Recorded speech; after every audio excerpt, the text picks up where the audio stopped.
che non riesce nel controllo, recuperata da Mirko La Rosa, che va a giocare su Martino, che poi sbaglia la misura del passaggio, il lancio lungo in direzione di Placido, che non riesce però a girarsi. È stata ottima la chiusura di Mirko La Rosa, chiuso e recuperata dal numero 37 Enrico Paresce, che prova a partire in velocità contro Mirko La Rosa, ci mette il corpo La Rosa, riesce anche a recuperare il pallone su Tordella, che la fa sua.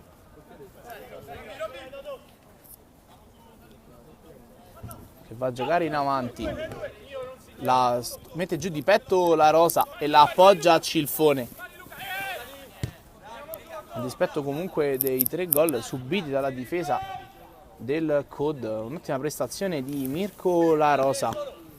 Ancora Martino, il cross di Martino verso La Rosa, che la mette giù, va in porta Mirko La Rosa e trova il gol del pareggio. 3-3 sulla sinistra, il cross al centro di Roberti verso Mirko La Rosa, che va con il destro. Mirko La Rosa trova la doppietta che darà quasi sicuramente i 3 punti al COD. 4-3